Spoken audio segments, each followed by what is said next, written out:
गांव के साथ वाले जंगल में चिड़ियों का एक छोटा सा परिवार अपने घर में हंसी खुशी रहता था। पापा चिड़िया अपने बच्चों से बहुत प्यार करता था। रानी, तुम देखना, मेरी लाली एक दिन पढ़ लिख कर बहुत बड़ी डॉक्टर बनेगी। और तुम देखना, मेरा गुग्गू बेटा भी पढ़ लिख कर बहुत बड़ा अफसर बनेगा। लाली के पापा, दिल तो मेरा भी बहुत करता है, मगर हम गरीब माता पिता अपने बच्चों को भला अफसर कैसे बना पाएंगे? तो हमारा सपना ही रह जाएगा। ऐसा न कहो रानी, जब तक मैं जिंदा हूँ मैं अपने बच्चों के लिए कोशिश करता रहूँगा।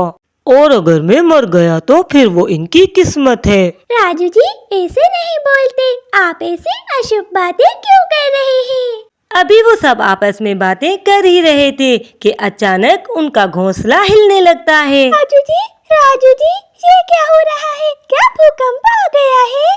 नहीं रानी, मुझे लगता है कि हमारे घोंसले पर किसी शिकारी पक्षी ने हमला कर दिया है। राजू का शक बिल्कुल ठीक था। एक बहुत बड़े शिकारी पक्षी ने उनके घोंसले पर हमला कर दिया था। रानी, तुम बच्चों का ख्याल रखना, मैं बाहर जाकर देखता हूँ। नहीं राजू जी, पता नहीं क्यों मेरा दिल बहुत घबरा रहा है। मैं आपको बाहर नहीं जाने दूंगी।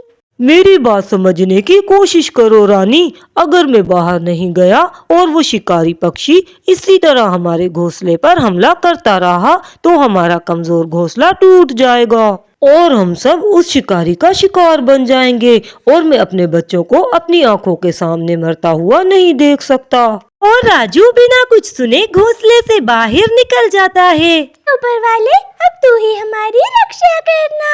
वो खतरनाक बाज घोंसला तोड़ने की पूरी कोशिश करता है, मगर अचानक राजू घोंसले से निकलकर बाहर उड़ने लगता है। वो बाज भी उसके पीछे पीछे उड़ता है।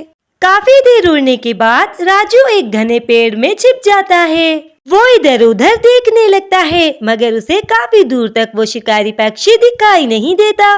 मुझे लगता है कि अब खतरा टल चुका है। वो शिकारी पक्षी कहीं दिखाई नहीं दे रहा। मगर राजू चूड़े की किस्मत बिल्कुल अच्छी न थी। अचानक ही वो दुष्ट बाज राजू चूड़े को अपना शिकार बना लेता है। उधर पास से ही गुजरते हुए कल्लो कवि ये सब कुछ देख लेती है। अरे, ये तो रानी का पति राजू है। जालिमबाज ने इसे अपना शिकार बना दिया। मुझे जाकर रानी को बताना होगा। इतना कहकर कल्लो कवि रानी की तरफ चली जाती है। हेलो बहन, ये आप क्या कह रही हैं? ऐसा बिल्कुल नहीं हो सकता। राजू जी हमें छोड़कर नहीं जा सकते।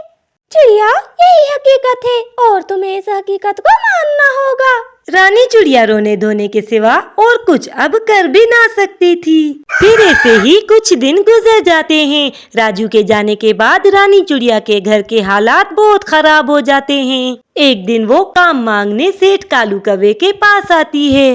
कालू सेठ, मेरे पति राजू के जाने के बाद हमारे घर के हालात बहुत खराब हो गए हैं। मेरे 2 छोटे छोटे बच्चे हैं, उनका पेट पालना अब मेरे लिए बहुत मुश्किल हो गया है। मैं इसीलिए आपके पास आई हूँ। मेरे पति आपके पास काम किया करते थे, उनकी जगह आप मुझे कोई काम दे दें। देखो रानी, राजू का तो मुझे भी बहुत अफसोस है, मगर जो काम राजू किया करता था वो तुम नहीं कर सकती, क्योंकि जमीनों के काम में बहुत ज्यादा मेहनत लगती है। इसीलिए मैंने राजू की जगह कोई और पक्षी रख लिया है।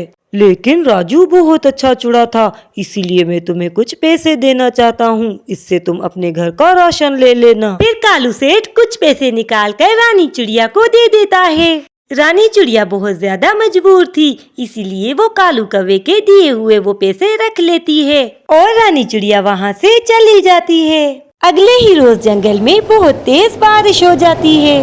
रानी चिड़िया के पास जो थोड़ा बहुत राशन था उसमें से वो कुछ समोसे बनाकर अपने बच्चों को खाने को देती है। अचानक से वहाँ पर उसकी दोस्त कल्लो भी आ जाती है।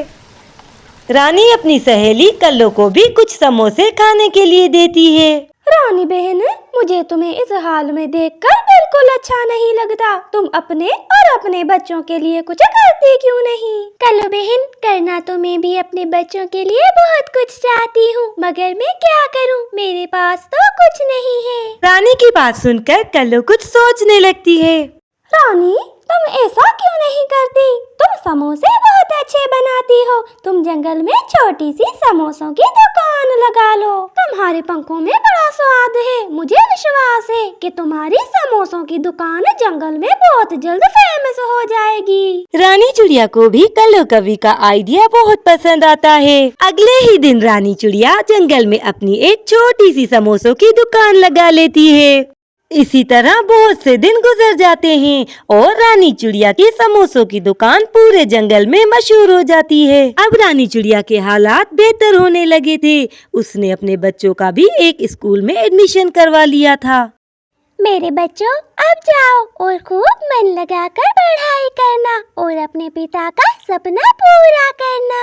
मम्मा, आप चिंता ना करें, हम पापा के सपनों को जरूर पूरा करेंगे। अपनी मम्मा से इतना कहने के बाद लाली और गुगु दोनों स्कूल की तरफ चल देते हैं। बच्चों के स्कूल जाने के बाद रानी चिड़िया अपने पति की तस्वीर की तरफ देखती है। राजू जी, अगर आज आप हमारे साथ होते तो आपको बहुत खुशी होती, क्योंकि हमारे बच्चे अब स्कूल जाने लगे हैं और मुझे विश्वास है कि लाली और गुग्गू जरूर अफसर बनेंगे और आपका सपना पूरा करेंगे। न कहकर रानी चिड़िया फिर से अपने पति की तस्वीर की तरफ देखने लगती है।